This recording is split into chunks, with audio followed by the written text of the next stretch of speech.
జబర్దస్త్లో కనిపించే ఒక చిన్న ఆర్టిస్ట్ కూడా బయటకు వెళ్తే ఒక సెలబ్రిటీ స్టేటస్ అనేది జబర్దస్త్ ఇచ్చింది. అలాగే ఈవెంట్స్ చాలామంది చేసుకొని ఫైనాన్షియల్గా స్టెబుల్ అయ్యారు. అట్లాగే మీరు కూడా ఫైనాన్షియల్గా బెటర్గానే ఉన్నారు కదా సార్? అన్ని ఈఎంఐల ద్వారా ఉన్నాయి. ఫైనాన్షియల్గా వెల్ సెటిల్డ్ అని నేను చెప్పను, కానీ భగవంతుడి దయ వల్ల, నటరాజు దయ వల్ల, మల్లెమాల మాకు ఇచ్చిన ఒక గొప్ప సువర్ణ అవకాశానికి ఈఎంఐల ద్వారా హ్యాపీగా ఉన్నాను. సరే కాదు సార్, యాక్చువల్గా జబర్దస్త్తో మీకు అంత పేరు వచ్చింది, అంత గొప్ప ప్రయాణం సాగింది, ఆల్మోస్ట్ 8 years. మీరు అందులోంచి బయటకు వచ్చేసారు. వాళ్ళు ఏదో ఎన్ఓసి అడిగారని వాళ్ళు ఏంచి ఇంకా చెప్పా పెట్టకుండా, అంటే మిమ్మల్ని అడగకుండానే డైరెక్ట్గా ఎన్ఓసి ఇచ్చేసారు. అడగకుండా కాదు, తప్పు నేనే అడిగి తీసుకున్నాను. మీరు అడిగి తీసుకున్నారు, కానీ ఎందుకు తీసుకుంటున్నారు అనే రీజన్ వాళ్ళు అడగలేదు అనేది మీరు చాలాసార్లు బాధపడ్డారు. కరెక్ట్. ఇప్పుడు ఆ టైంలో మీరు మన మల్లెమాల శ్యాంప్రసాద్ రెడ్డి గారితో ఎందుకు మాట్లాడలేదండి? మాట్లాడి ఉంటే బాగుండేది కదా. అంటే ఏ కారణం వలన వెళ్ళిపోతున్నారో చెప్పుంటే బాగుండేది కదా. అంటే మీరు ఉంటారు కదా, మీరు సుప్రీం అయితే మీ కిందన కూడా అధికారులు ఉంటారు కదా. ఫస్ట్ మన స్టెప్ అక్కడికి వెళ్తుంది. ఆ తర్వాత అంత స్థాయి వరకు మాది వెళ్ళదు. శ్యాంప్రసాద్ రెడ్డి గారిని, దీప్తి మేడం గారిని కలిసి అంతటి పరిస్థితి మాకు లేదు. కొన్ని సందర్భాల్లో రావచ్చేమో. సార్తో చాలా మీటింగ్లో పాల్గొన్నాం, కానీ అట్లా కాదు. ముందు మా కన్సర్న్డ్ డైరెక్టర్ తర్వాత ఏం చేస్తామంటే ఎగ్జిక్యూటివ్ ఉంటారు. ఎగ్జిక్యూటివ్ అనే వ్యక్తి ఉంటాడు, అతని దగ్గరికి తీసుకెళ్తాం. మీరు జబర్దస్త్ నుంచి వచ్చేయడానికి కారణం వాళ్ళు చాలా కాలం మిమ్మల్ని ఆపారు కోవిడ్ టైంలో.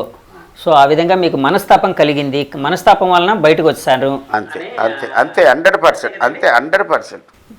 ఎందుకు సార్ ఆపడం అంటే? ఎందుకు అంటే మీకు తగ్గ క్యారెక్టర్లు దొరకట్లేదనా, లేకపోతే కోవిడ్ భయం వలన? కాదు. సెకండ్ లాక్డౌన్, ఫస్ట్ లాక్డౌన్ కూడా కాదు. సెకండ్ లాక్డౌన్లో ఒకటి age fact, 2 health problem. Age fact health point of వ్యూలో, హెల్త్ ప్రాబ్లం కూడా కాదు, హెల్త్ పాయింట్ ఆఫ్ వ్యూలో నాది 56 years. ఈ క్రిటికల్ పాండమిక్ టైంలో మీలాంటి వాళ్ళకి ఏదైనా ఎఫెక్ట్ అయితే ఇబ్బంది కదా. మా బుల్లెట్ భాస్కర్ మేనేజ్మెంట్ ఇలా అన్నది, మిమ్మల్ని కొద్ది రోజులు ఆగమన్నారు. ఓకే, వెళ్ళనుకో. మా ఇంట్లో కూడా హ్యాపీ, నేను కూడా పర్సనల్గా హ్యాపీ. ఇప్పుడు అట్నుంచి వరద వచ్చేస్తుంది, ఇబ్బందికరమైన పరిస్థితి ఉంది. అప్పుడు మనం ఎదురెళ్ళడం ఎందుకు? ఆగిపోయాం. కానీ సెకండ్ లాక్డౌన్ అయిపోయిన తర్వాత కూడా నన్ను హోల్డ్లో పెట్టించిన తర్వాత నేనే మేనేజ్మెంట్కి చెప్పాను. ఆపినప్పుడు నేను యాజ్ ఎ డైరెక్టర్కి చెప్పాలి కదా, కోవిడ్ కూడా అయిపోవస్తుంది కదండి, మరి ఏంటి నన్ను ఎప్పుడు పిలుస్తారని. పిలుస్తాం అన్నారు. ఒకరోజు ఒక ఫైన్ డే పిలిచారు.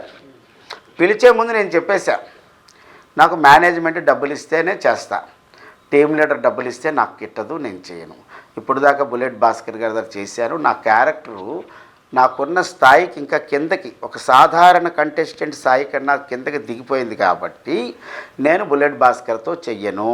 వేరే టీముల్లో యాజ్ ఎ కంటెస్టెంట్గా కానీ as a co team leader కానీ చేస్తాను. మేనేజ్మెంట్ డబ్బులు ఇవ్వాలి అన్నాను. దానికి వాళ్ళు డైరెక్టర్ సైడ్ నుంచి ఓకే మేము అలాగే మాట్లాడిస్తామన్నాను. కానీ కొద్ది రోజుల తర్వాత నన్ను పిలిచి రాకింగ్ రాకేష్ టీంలో చేయమన్నారు. ఓకే చేస్తా, నేనన్నదే కదా. భాస్కర్ దగ్గర అయితే చేయను, కానీ వేరే టీముల్లో చేస్తారన్న కదా. యాజ్ ఎ కంటెస్టెంట్గానే చేస్తాను, కో టీమ్ లీడర్కి అక్కడ కంటెస్టెంట్గా అవకాశం వచ్చింది. సరే మేనేజ్మెంట్ డబ్బులు ఇవ్వాలంటే అప్పుడు రాకింగ్ రాకేష్ ఏమన్నాడంటే, లేదప్పారావు గారు ఇప్పుడున్న పరిస్థితుల్లో షోని కాపాడుకోవాలి కాబట్టి మేనేజ్మెంట్ డబ్బులు ఇవ్వదు, నేనే ఇవ్వాలి. బాగుంది, మరి నువ్వెంత ఇస్తావు?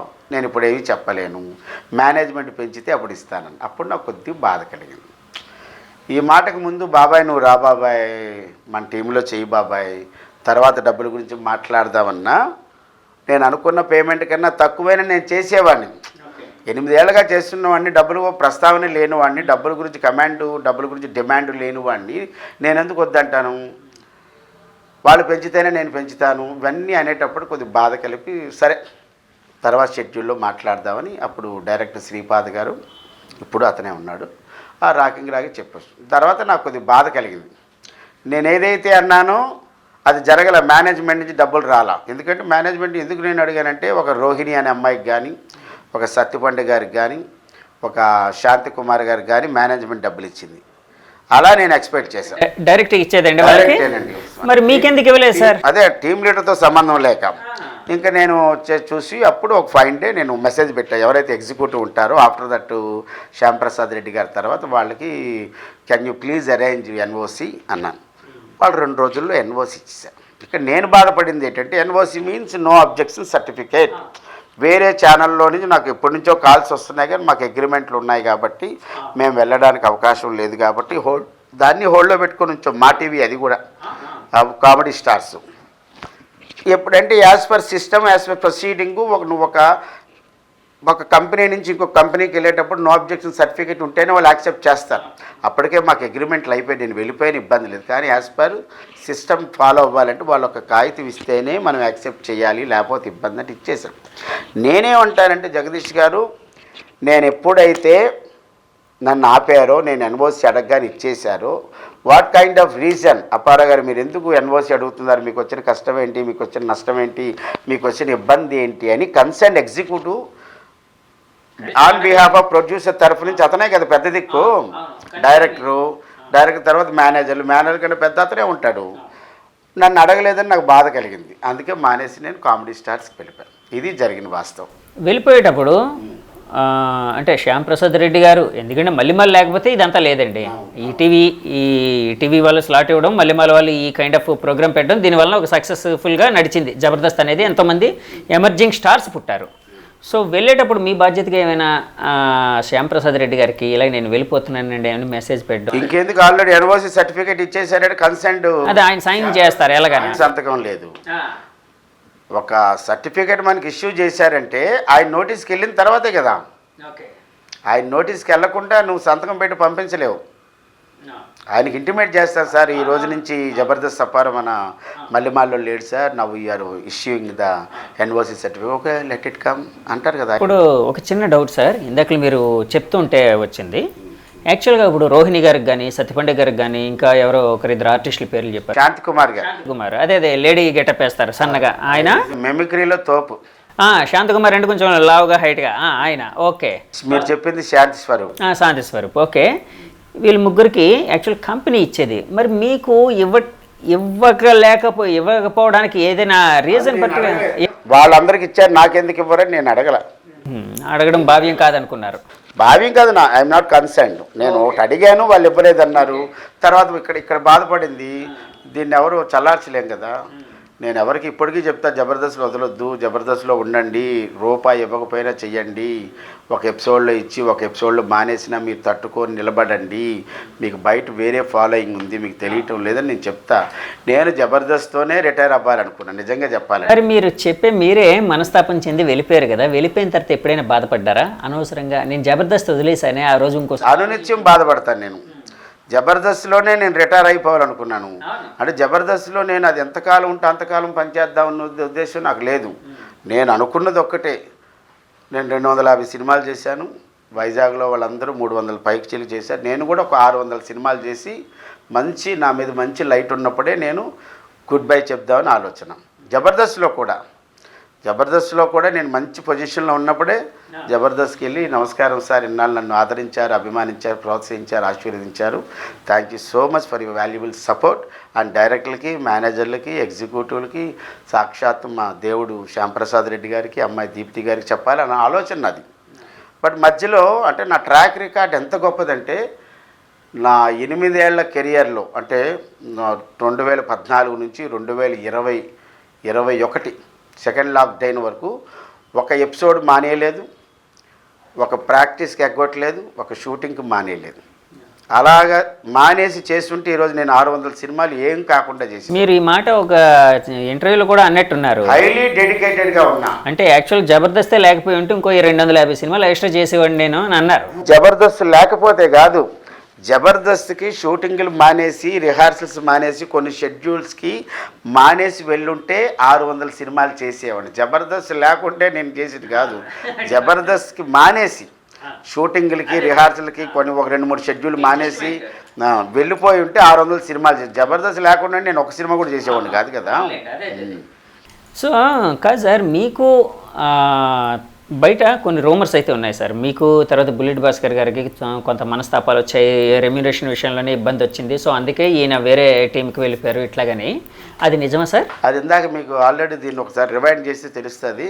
ఇది గ్లామర్ ప్రపంచం. ఇక్కడ గ్లామర్ ఎంత ఉంటుందో రోమర్ ఎంత ఉన్నది. కానీ నాకు బుల్లెట్ భాస్కర్ గారికి బాబాయ్ అబ్బాయిలా ఉంటాం. డబ్బులు ప్రస్తావనే లేదు. చాలామంది టీం లీడర్లాగే చాలామంది టీం లీడర్ల కన్నా కూడా ఈరోజు షూటింగ్ అంటే పోయిన షెడ్యూల్ డబ్బులు ఈరోజు ఇస్తాడు, ఇంకా ముందే ఇచ్చేస్తాడు. డబ్బుల విషయంలో అట్లా ఏమి ఉండదు. నాకు నేను చెప్పాను కదా, I'm also one of the co team leader, I'm the working partner. నేను ఏది రోజు డబ్బులు ప్రస్తావన లేదు. 10,000 ఇచ్చినప్పుడు తీసుకున్నా, ఒక ఆర్టిస్ట్ మనకి ఎక్స్ట్రా వచ్చారు పలానా వాళ్ళంటే 2,000 తగ్గిస్తాను, 7,500 ఇస్తానంటే కూడా తీసుకున్నా. నేను అట్లా ఏ రోజు కూడా కాదు. ఇప్పుడు నేను కో టీమ్ లీడర్, అతను కో టీమ్ లీడరు, అతను ఈజ్ అ వర్కింగ్ పార్ట్నర్. నేను అక్కడ విన్నింగ్ అమౌంట్ వస్తుంది 25,000. యాజ్ పర్ రూల్ ప్రకారంగా అయితే నాకు 12,500 నేను కూడా తీసుకోవాలి కదా, ఖర్చులన్నీ పోయి. నేను డబ్బులు ప్రస్తావన ఎప్పుడు తీసుకురాలి, డబ్బులు ప్రస్తావన ఎప్పుడు తీసుకుని రాలేదు. ఆ విధంగా మీకు ఎలాంటి భేదాభిప్రాయాలు లేవు. సరే, కానీ ఇందాకలు అన్నారు మీరు భాస్కర్ ఏంటి ఎపిసోడ్లు నేను చేసినప్పుడు యాక్చువల్గా నా క్యారెక్టర్ని ఒక మామూలు కంటెస్టెంట్ స్థాయికి ఇది తీసుకొని వచ్చారు, సో అది మనస్తాపం కలిగింది అని. ఆ టైంలో మీరు ఎప్పుడు అడగలేదా భాస్కర్? చాలా సందర్భాల్లో నేను ఇక స్టేజ్ ఎక్కే ముందు కూడా మానేసా. స్టేజ్ మేకప్లన్నీ వేసేసుకొని ప్రాక్టీస్ జరుగుతున్నది, ముందు రోజు కూడా ప్రాక్టీస్ జరిగింది, క్యారెక్టర్ అంతే ఉంది. ఎందుకో నాకు మనస్కరించలేక వదిలే భాస్కర్ ఈ చిన్న క్యారెక్టర్ నేను చేయడం ఎందుకులే, ఉన్నా లేకపోయినా అది ఎలా వస్తారు అది ఇది అన్నా. అంటే ఏం వద్దు నాన్న, your a writer, your a creator, your the entire స్కిట్కి డైరెక్టర్ నువ్వే. అన్ని క్యారెక్టర్లకు సమానంగా ఉండాలి కదా, ఉండవంటే కాదు, నువ్వు రాయాలి. ఇప్పుడు స్క్రిప్ట్ బాంబే నుంచో మల్లిమాల నుంచో ఈటీవీ నుంచి రాదుగా. నువ్వు రాసే స్కిట్లో నీ టీంలో ఎంతమంది ఉన్నప్పుడు వాళ్ళందరికీ సమాన స్థాయిలో వేషాలు ఉండాలి. దిస్ ఈజ్ ద క్రియేషన్ కదా. ఒకరినో ఇద్దరినో పట్టుకొని చమ్మని వెళ్ళిపోతుంది, అది అంత ఆమోదయోగ్యంగా ఉండదు, అంత యాక్సెప్టబుల్ కాదు. అది నా మాట. చాలాసార్లు డైరెక్టర్ కూడా చెప్పారు, అప్పారావు క్యారెక్టర్ పెంచండి అని. ఇంకెందుకంటే అలా వెళ్ళిపోయారు, మనస్కరించలేదు. మరి దాని తర్వాత కామెడీ స్టార్స్కి వచ్చిన తర్వాత అవుట్ ఆఫ్ 21 స్కిట్స్లో మేము ఇంచుమించుగా 14 స్కిట్లే సోలో విన్నింగ్లు ఇచ్చాం. మరి అక్కడ పనికిరాలేని ఆర్టిస్ట్ ఇక్కడ ఎందుకు పనికి వచ్చాడు? ఇక్కడ నాగబాబు గారు విన్నింగ్ అమౌంట్తో పాటు 10,000 రూపాయలు ఎందుకు ఇచ్చారు మా టీంకి? 21 స్కిట్లలో 14 స్కిట్లు సోలో విన్నింగ్లు. అప్పుడు దాకా చేస్తున్న వాళ్ళు మేము ఒకే ఒక్క జానర్ని కొట్టాం. నేను హీరో, స్టార్ హీరో, కిరాకార్పి నా అసిస్టెంట్. ఒకే ప్యాటర్న్లో, ఒకే జోనర్లో, ఒకే సిచ్యువేషన్లో 21 స్కిట్లు, 14 స్కిట్లు, ఒకటో రెండో బయట వేరే స్కిట్లు చేశాం, కానీ వేరే ప్యాటర్న్లో. మిగతావన్నీ సినిమా షూటింగ్లే. మరి అక్కడ ఎలాగ నేను చేశాను, అక్కడ ఎంత హై వోల్టేజ్లో చేశా, అక్కడ ఎంత పెర్ఫార్మెన్స్ చేశా.